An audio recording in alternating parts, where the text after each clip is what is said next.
మిత్రులారా, వానలు రావట్లేదు. భూములు బీడుబారిపోతా ఉన్నాయి. చెరువులు, కుంటలు, వాగులు కళకళలాడేటి జలపాతాలతో ఉండాల్సినవి ఇలా మూగబోతా ఉన్నాయి. ఇది ప్రపంచంలోనే కాదు, దేశంలో కాదు, రాష్ట్రంలో కూడా ఎన్నెన్నో ఎఫెక్ట్ ఉంది. వర్షపాతం తక్కువ ఉండటం, కొన్ని చోట్ల 30-40% ఉంటుంది అనేది దేశానికి సంబంధించి వచ్చిన అంశాలు.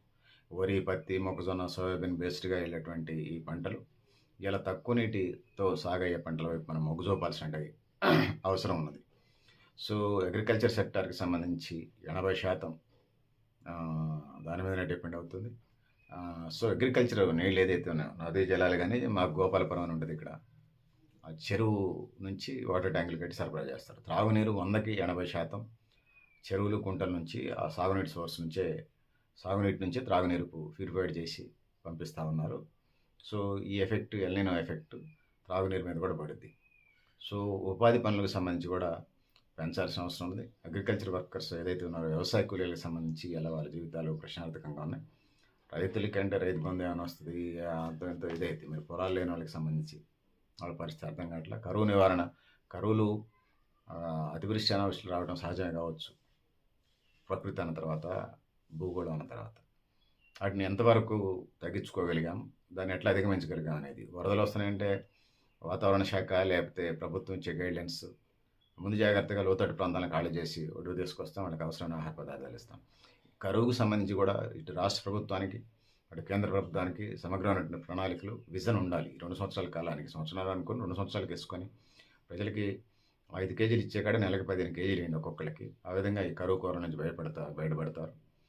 సో పశుగ్రాసం ఇలా పెద్ద సమస్య కూర్చుంది రాష్ట్రంలో. అంటే వేరే సంగతి, దేశంలో అంతా ఉన్నది కాబట్టి అలా అదొకటి పెద్ద సమస్యగా వచ్చి కూర్చుంది.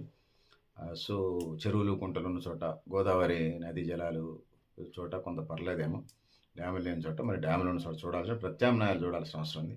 అవగాహన పెంచాలి. ఆ విధంగా టెక్నాలజీ సలహాలు ఇవ్వాలి. అగ్రికల్చర్ పోస్టులు భర్తీ చేయాలి, అగ్రికల్చర్ ఆఫీసర్ పోస్టులు. So drip irrigation, micro irrigation వైపు వెళ్ళాలి.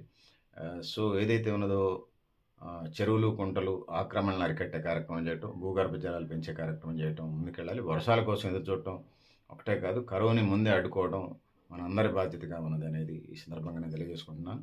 సో అందుకోసం వ్యవసాయ అనుబంధ రంగాలైనటువంటి పాల పరిశ్రమ, అది గౌడి గేదెల, నాటు గేదెల, జెర్సీ ఆవుల, మామూలు ఆవుల పాడి పరిశ్రమ చేసుకుంటే దానివల్ల పాలు, పెరుగు, వెన్న, జున్ను, నెయ్యి అట్లా కుటుంబ పోషణ పనికొస్తే, దాంతోపాటు ఏదైతే ఉన్నదో మేకల పెంపకం, గొర్రెల పెంపకానికి సంబంధించి, మాంసపు ఉత్పత్తులకు సంబంధించి ఆ విధంగా ముందుకెళ్ళాలి. గొర్రెల, మేకల పెంపకం, అవి పాలు వస్తాయి, మళ్ళీ పాల ఉత్పత్తులు రిలేటెడ్ మాంస ఉత్పత్తులు ఆ విధంగా ముందుకెళ్ళాలి. కోళ్ళు, కోడిగుడ్ల పరిశ్రమ ఆ విధంగా ముందుకెళ్ళాలి. నాటుకోళ్ళు పెంచుకుంటే మీకు సంవత్సరం మీద నాటుకోళ్ళు పెంచుకుంటే ఒక 10,000 మిగులుతాయి. అమ్ముకుంటే బయట మిగులుతాయి, మీరు కోసుకుంటున్నా బయట నుంచి కొనుక్కొచ్చుకుని తినాల్సిన లేదు. ఈ చేపల పరిశ్రమ అంటే వర్షాధారం చూడాలి.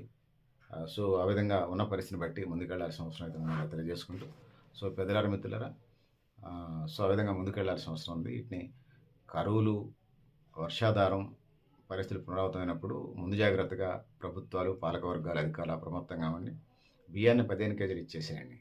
సో ఆ విధంగా ముందుకు పోవాల్సిన అవసరం. రేషన్ కార్డు ద్వారా ఇచ్చే బియ్యం 80 కోట్ల మందికి ఇస్తున్నారు. చేయండి. ధరల నియంత్రణ చాలా ప్రధానమైంది. బ్లాక్ మార్కెట్లను అరికట్టే కార్యక్రమం చేయండి.